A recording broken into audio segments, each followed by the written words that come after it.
Talking about cinema therapy. We're going to see some movies. We're not going to see any movies. We're going to talk about some movies. Maybe I can remember. The first handheld mobile phone was invented in 1973 by Motorola. I was born in 1949, so by 1973 I was in the military. Had been in the military since 71. Cell phones. So mobile phones didn't exist until I was what 24 years old. Cell phones became popular in the 90s and early 2000s when they were actually more functional than they were when they first came out. When they first came out, they were about the size of a brick, and they were about as heavy as a brick. As wireless networks improved, especially between 3G and 4G, the technology shifted from cell phones to smartphones, and now, of course, we have smartphones. Smartphones are like computers, pretty good deal. 2014, 73% of teens reported having a smartphone. In 2018, 95% of teens reported having access to smartphones. According to the same study, 45% of teens reported using the internet almost constantly. And I'll have to admit, when I'm around teenagers, I rarely see them look away from their phones. Ubiquity has taken place in the social science community. Psychology, especially, is years behind in dealing with the good, the bad, and the dangerous of this phenomenon. I was at a basketball game the other night. I was at a high school basketball game the other night, and the truth was that most of the people in the stands, including the older people, were looking at their phones rather than watching the game. I thought that was fairly rude. Cinema therapy is a therapeutic process in which clients and therapists discuss themes and characters in popular films that relate to core issues of ongoing therapy. In cinema therapy, we use film to facilitate self understanding, to introduce options for action plans, and to seed future therapeutic interventions. And of course, this is Garden State. Garden State. One of my son wanted to be an actor, and so he graduated from high school in 1990. And from 1990 until about 2015, I guess, his plan was to become an actor. And first, he went to New York City from Plattsmouth, Nebraska, which is just south of Omaha. Then he went to Hollywood. He was out there for about 10 years, going to every audition he could go to, and he never landed a part. So there you go. Anyway, this is one of his favorite movies. Stars Zach Braff and Natalie Portman. Uh, Somebody else is in it. Who am I thinking of? Jim Parsons. This is one of Jim Parsons' first parts. Anyway, it's about everybody's got a mental problem. She has seizures. Zach Braff uh, was part of his mother dying, and he felt guilt from that. And well, anyway, it's a very psychological movie. Films are selected for both positive and negative associations. Some films dramatize possible solutions. Others show predictable outcomes if dysfunctional patterns remain altered. And this is 13 is about two young ladies who are 13 years old, and they become sexually um, aware, I guess. And that's what the movie's about. I've actually never seen this movie. Garden Garden State I've seen many times because of my son. Cinema therapy is one more strategy in attaining therapeutic objectives. It presupposes that competent therapists will make use of the insights their clients garner from films. Films can influence behavior positively or negatively by choosing from an anthology of therapeutic useful films, assigning them strategically, and establishing boundaries for the viewing. Therapists can minimize the risks. And this, of course, has Emma Watson in it. This is a movie called The Perks of Being a Wallflower. He's a freshman, and These two individuals adopt him. They are stepbrother and sister. This individual is gay, if I remember correctly. I think I've seen this movie. Anyway, eventually, he falls in love with Emma Watson, and but never says anything about it. And eventually, she goes off to college. Interesting, strange movie. I saw it, but I can't really remember the end. A film offers a wide range of interpretations determined by the specific needs of a client, by the directions of a clinician gives for viewing, and by the connections that a therapist helps a client draw. Films are occasionally assigned to reinforce an idea introduced in therapy sessions, but they're more often intended to encourage internal search and insight by the client. This is a movie about this boy falling in love with this girl in a mental hospital, and he is being shepherded around by this character, Zach Galifianakis, um, and and he supports their relationship, but they're both in a mental hospital. All three of them are actually in a mental hospital. I'm not sure how they got to the top. I've never actually seen this movie. Cinema therapy does not require a therapeutic discussion of every assigned film. Although discussions usually follow film assignments, some clients experience strong emotional reactions but do not wish to talk about the film. Storyline may have hit too close to home, or the connections with the character may be too revealing. Often, those clients immediately suggest a new way to resolve a problem without verbalizing or even knowing what led to the new idea. We treat their insight as if it were unmediated. Further discussion of the movie would be counterproductive. We just know that it worked. King of Staten Island stars Davidson. What's his first name? Pete Davidson. There it is.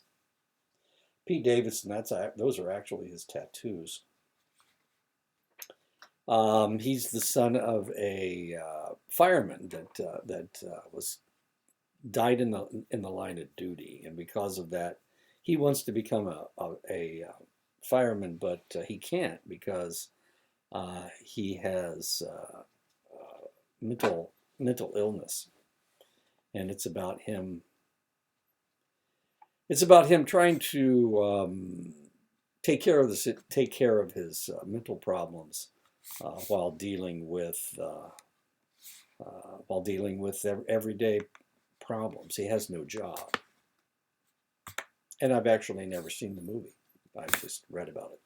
According to Bandura, and that's Albert Bandura right there, in 1969, the underlying assumption in assigning homework is that desired behaviors introduced in therapy sessions are practiced and mastered in a client's natural environment, leading to effective self-regulatory functions. Now, this is really kind of interesting because I was just talking to my Psych 291 class, Introduction to Counseling, about the fact that that individuals often when they go to a counseling session, they change who they are. They dress differently, they act differently because they're in a doctor's office. But when you use cinema therapy, they're at home, they're sitting on their couch or wherever they're sitting, they're wearing whatever comfortable clothes. Whatever their problem is, it is represented in the home. It's not a problem that they have at the doctor's office. Maybe they can talk about it at the counseling office, but the reality is that people have problems and they need to demonstrate those problems so that the counselor can help them. So the whole idea of being in your natural environment and feeling the negative feelings or dealing with whatever it is that you're dealing with, cinema therapy is a perfect situation for that. One of the problems with counseling is the fact that you take them out of their problem environment and bring them into a medical environment, and they're not always the same people in both situations. Therapists introduce concepts, assign homework that will reinforce key therapeutic points, and process the exercise in a follow-up session. And of course, that's one of the beauties of doing cinema therapy, is the fact that you can put them in a situation or give them a feeling from the movie or whatever the assignment is, and then you can come back and talk about it. Homework helps therapy be more relevant to daily life. Through practice outside sessions, the effects of therapy can be generalized throughout the client's environment. Therapists use homework assignments in which clients practice new skills or reintegrate old ones as a technique by which connections can be made between the special setting of therapy and the client's life. And of course, that's what you're trying to do. Putting them in a superficial environment, like a medical environment, uh, isn't always going to get to the problem. But sitting at home and watching a movie and dealing or having them focus on a certain aspect of the movie can force them to think about it. A lot of times, very often, people are in denial about what problems they actually have. So if you give them a movie to watch and say, well, focus on this, they can't come back and say, well, it didn't have anything to do with me. Um, it can break through that shield of deniability that they have. Cinema therapy combines realism and imagination. Films are selected to resemble the situation of a client, but through associations, the client derives a wealth of material beyond the content of the film. As clients watch films, they have internal conversations with the characters of the film. They reflect on the relationship they are viewing and think of actions they might take, similar or different from those of the character on the screen, to solve their own problems. And of course, this is a movie called Encanto. It is about a Colombian family that have isolated themselves in a select town. They have a magic house. Most of the people in the family are magical. Several of the people in the family are magical, and it's about the fact that you get what you want, or maybe even you get magic, and it doesn't always take care of your problems. As a matter of fact, it creates new problems. It's about a family that has problems and how they deal with their problems. Compliance, although not every client will watch each film assigned, most clients will give this new approach a chance. It takes them by surprise. And Uncut Gems this is Adam Sandler. It's not a comedy. Normally he's only in comedies, but this is about a gym dealer that is having an affair. He has gambling problems and he has gambling debts, and he is trying to solve his problems by stealing an uncut diamond, I believe. Anyway, and he has to deliver it without being caught. Um, I've actually never seen the film. I've just read the synopsis of the film. Accessibility: emotionally distraught clients may do better with film assignments than with books, whereas reading assignments require an ability to focus that depressed, anxious clients find difficult. Films require less concentrated attention, especially if somebody is depressed. If somebody is depressed, they have a very difficult time concentrating, and for that reason, um, especially if they're trying to read, then it's really difficult for them to concentrate.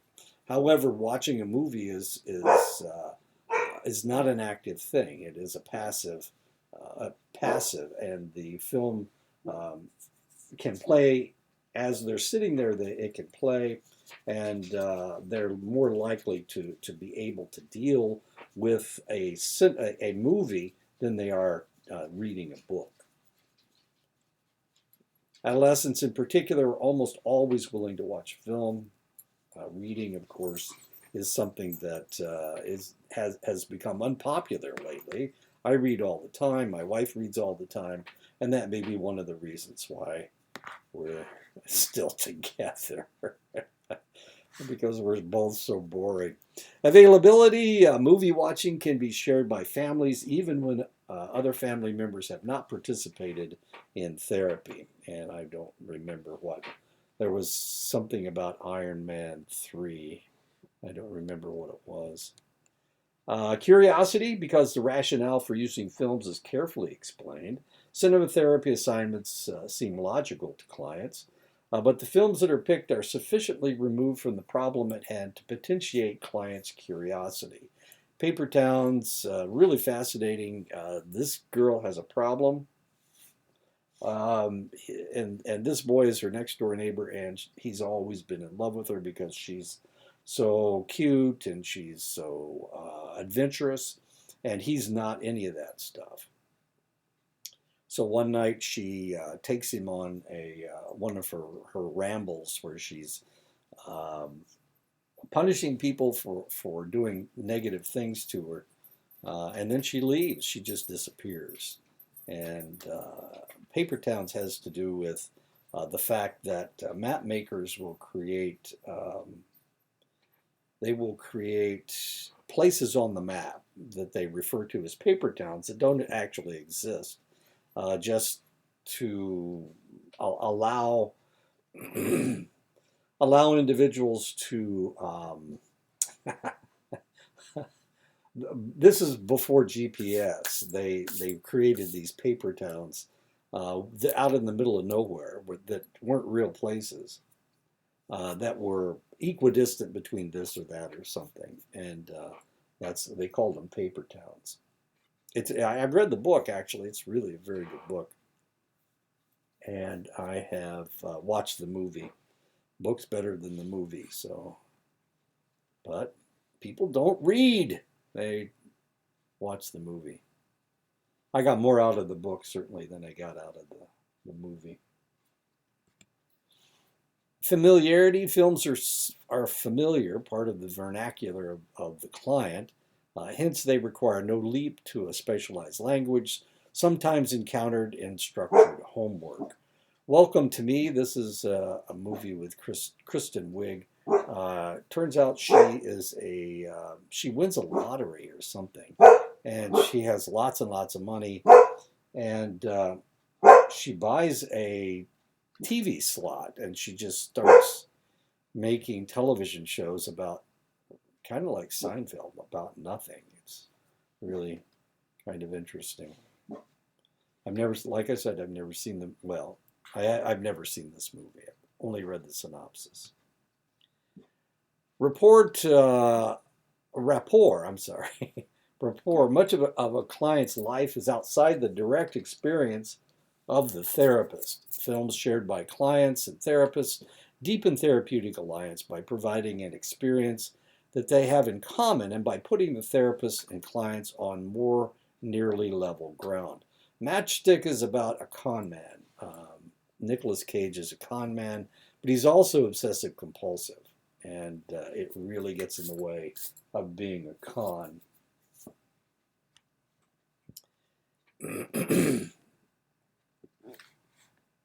Offering hope and encouragement, no film can by itself reverse a negative worldview. Excuse me. No film can by itself reverse a negative worldview. But therapists can select films that begin in despair and end in triumph, thereby giving rise to hope. Hopefully it does anyway. I don't remember what the Skeleton Twins are about.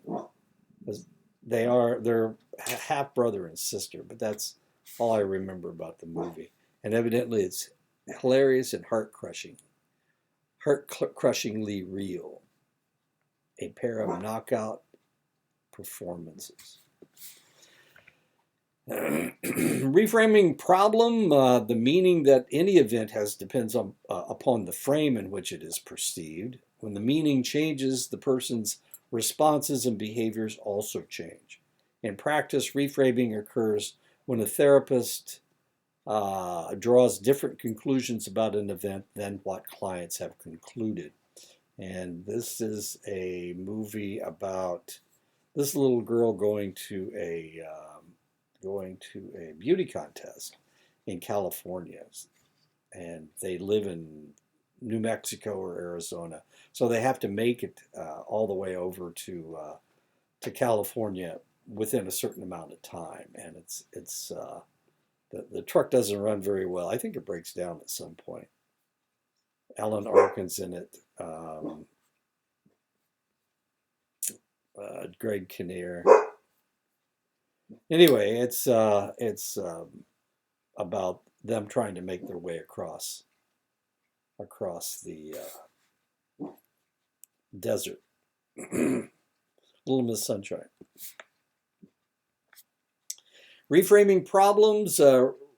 Reframes startle clients and cause them to reconsider earlier judgments. When therapists introduce respectful new perspectives, reframes serve to weaken the dominance of an unchallenged meaning. And of course, that has to do with CBT, cognitive behavioral therapy. You're trying to change negative ideas. And so if you reframe problems, a lot of times it forces the individual to see things from a different perspective. And that's what cinema does. That's what movies do. The reformulations do not have to be profound. Modest reframes can lead to large therapeutic advances. And of course, Fight Club is about an individual who has an alter ego. And that alter ego is fights, bare knuckle fights. Really kind of a strange movie. Anyway. Providing role models, some clients reared in emotionally impoverished circumstances have few mentors or guides. They want a better life, but have not met people who demonstrate qualities or behavior from which they can learn. Clinicians help such clients find mentors or may even serve the function themselves. But role models for the specific issues clients are facing may not be at hand. In those cases, film characters are useful substitutes. And of course, Rudy is an undersized football player, wants to play for Notre Dame, lives in the Notre Dame area, which is South Bend, Indiana. So that's his goal. He wants to play in a football game for Notre Dame. He's too small. Notre Dame, of course, by this time is when he's there, is one of the top football programs in the country. He can't break into the lineup. He's on the taxi squad. He helps them prepare for games, and he's loyal to the team for 4 years, and he gets himself just knocked all over the place by these monstrous people.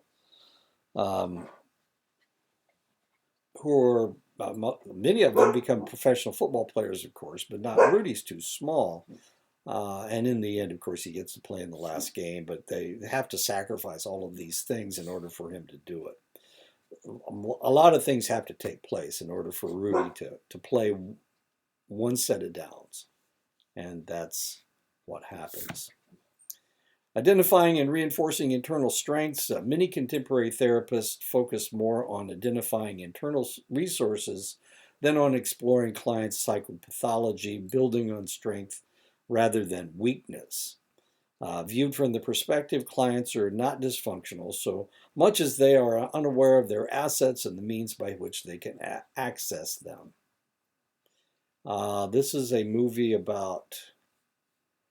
I've never actually seen this. I really like Jennifer Lawrence. I think she's funny. Bradley Cooper's character is schizophrenic. And I can't remember the premise of this movie. I should have looked it up before I did the lecture, I guess. Identifying and reinforcing internal strengths. Therapy helps clients recall forgotten or discounted resources and then facilitates opportunities for those resources to be applied. Films assist in reaching that objective by portraying fictional characters who resolve difficult problems often with no more personal skills than those possessed by the clients themselves. How does the leap from real life to real life take place? Usually through conversation and therapy. Black Swan is about uh, a a ballet dancer, of course, and that is Natalie Portman's character. She is up for, if you've ever seen Swan Lake, Swan Lake has two characters. One of them is good and one of them is bad. The princess is a white swan, and the evil swan is the black swan. And the best part, of course, is the white swan part because they're on stage more than the black swan is, and there's always a danger, you know. Okay, anyway, uh, the Natalie Portman's character is um treated poorly by the director. He uses mind games to make her dance better, and Mila Kunis is becomes the Black Swan, and then eventually Natalie Portman becomes both the Black Swan and the White Swan. As strange as that may seem, I've never I've never seen. I do like ballet, but and I like Natalie Portman and Mila Kunis, but I've never seen the movie. Potentiating emotion. Films trigger emotions and open doors that might otherwise be closed. It is one thing to talk about a problem and quite another to feel it, particularly for clients who intellectualize viewing a film that elicits emotions, and connecting the film to personal situations enhances therapeutic conversations. This is Girl Interrupted. It's an old movie from the 80s. This is Angelina Jolie's first film. Winona Ryder by this time was already something of a star, but Angelina Jolie had never been seen. And this is one of her first, I think this is her first film. Anyway, these are two girls in a mental hospital, and I can't remember either one of their problems. But anyway, I've never, like I said, I've never seen the movie. Improving communications, clinicians attempt to help clients communicate unfamiliar concepts of their partners, but a film can introduce understanding through readily grasped images. This is Lars and the Real Girl. I've actually seen this movie. It's a Lars. It takes place in like Minnesota or North Dakota. It's real cold. It's a small town in one of those really cold states. And Lars is a fixture in the town, but Lars has focus problems. He's probably got Asperger's syndrome, and he has a difficult time interacting with anyone, and he he works he works at a place where he doesn't have to interact with people from the outside. He just acts with this one guy, and this one guy talks about a blow up doll, and Lars decides that he's going to find a girlfriend, and so what he does, he orders a mannequin of sorts, and so he starts taking the mannequin around town as if she's alive, and people people in town are told by the psychologist that they need to allow him to have his fantasies. So they treat the girl like she's alive, and people start taking start scheduling meetings with this girl with this doll with this blow up doll, and eventually they get to the point where Lars gets real jealous of her, of all the time she's spending with all these other people, and they have a fight, and eventually he goes out with an actual person. So uh, interesting. Lars and the Real Girl. Prioritizing values. While Hollywood does not attempt to philosophically challenge the great philosophies or religions, social critics agree that popular films constitute one of the primary sources for the dissemination of cultural values in our time. This is Dream Team. Dream Team is about a group of individuals um, from a mental hospital. They've all got different problems. Um, Christopher Lloyd's problem is that he's obsessive compulsive. Michael Keaton has anger issues, I believe, but he becomes the leader. And Peter Boyle, I don't remember what his problem is. And Stephen First has Asperger's syndrome, or he's on the spectrum somewhere. Anyway, they have to go out to find their therapist. Their therapist has been kidnapped, and so uh, they go on a trip in New York City to try to find him. It's a really interesting movie. I haven't seen it for a while. The therapists need for cinema therapy. What therapists need for cinema therapy? Therapists should learn to watch films therapeutically so they can describe the process effectively to their clients. Therapists should assemble a list of therapeutic films. Therapists should think of films as co-therapists in the process of encouraging and utilizing insights. As good as it gets, Jack Nicholson's character is obsessive compulsive. He has fallen in love with Helen Hunt, who is a waitress at the only restaurant there where he can eat. Greg Kinnear is his neighbor, and Greg Kinnear is gay, um, and he has a dog. And Melvin, Jack Nicholson's character, falls in love with the dog as well. So he tries to, well, anyway, it's the interaction between all three of them. And in the end, Jack Nicholson starts to get just a little bit better. Cinema therapy concentrates on characters and their relationships. Critical in cinema therapy is the process of change in and between characters. Clients are asked to pay attention to how characters appear at the beginning, how they react to the conflicts they face, and how they are different at the end of the film.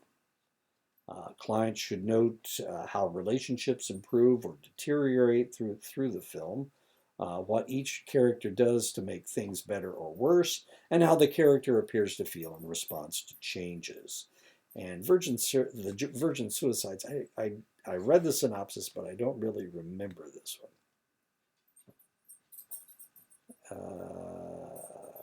I don't remember it.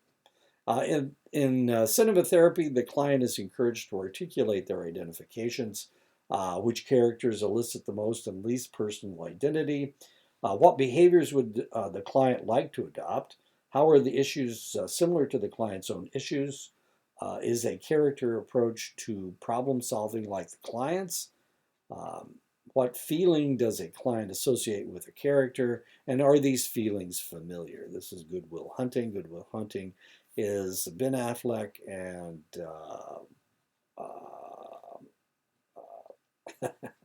Matt Damon's first starring roles. Robin Williams is in it as a therapist. Good Will Hunting. Will Hunting is a genius, mathematical genius, and but he has problems. He has anger issues, and he needs to get over it.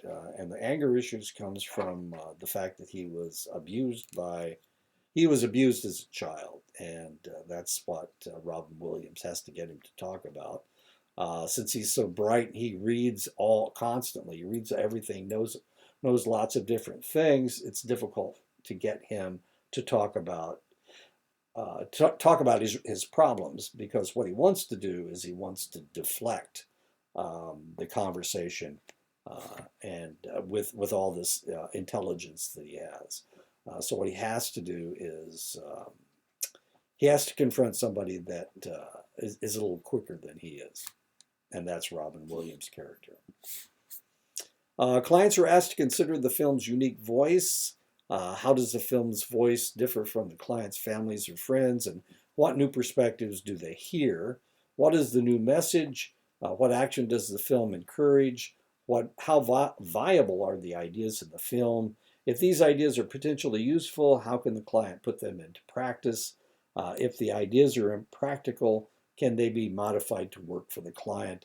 Wristcutter's A Love Story is really kind of interesting. It's about the fact that people that commit suicide go into a form of purgatory, and in this case, they travel around this really strange world.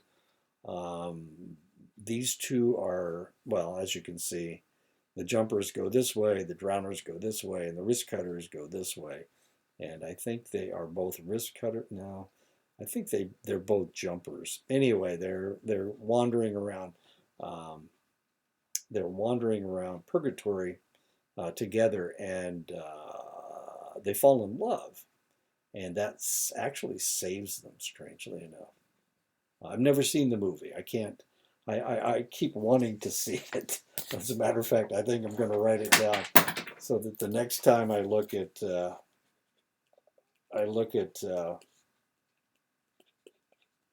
Netflix, I'll see if they have it this time. Wristcutters, A Love Story. There we go. Okay, because I really like Shannon Sossamon. I think she was in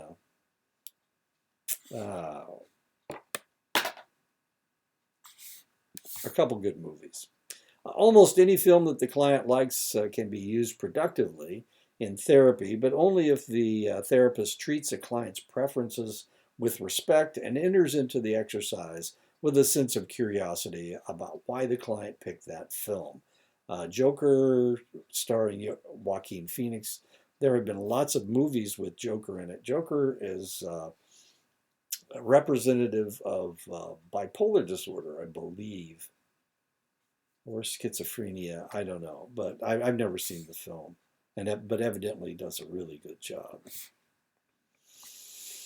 Therapists should think of films as material that will be internalized by the clients and available for future reference.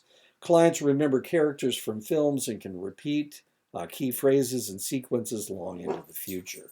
This is Inside Out. It's a cartoon. These are the individual's emotions, and they're trying to control this girl's emotions. Anyway, I've seen the movie, but anyway. The purpose in using there's a new Inside Out. I think it's Inside Out 2, if I'm not mistaken. I don't know. It's a Pixar movie. The purpose in using film is to augment therapy. Therapists should not feel obligated to return to discussion of a film merely because it was assigned or because they are curious about the client's interpretation. Although several films can speak to a clinical problem, therapists will find a greater comfort in working with certain films rather than others. And of course, American Psycho is about a serial killer. And I've never seen the movie. Clients who are functioning moderately well in their home and work or school environments and whose problems involve interpersonal components are ideal candidates for cinema therapy. Films can be used with individuals, with couples, with families, adults, adolescents, and some pre-adolescents. The Breakfast Club, old movie about people getting along in high school. These are people that have nothing in common, but because they are in Saturday detention, they have to bond, and that's exactly what happens. Films should not be used with small children except in family therapy as a means of encouraging the family to do something positive together. Given a child's developmental limitations and our practice of discussing films a week after they are assigned, using cinema therapy with the young children is usually not very effective. Turning Red is a movie about somebody going through puberty.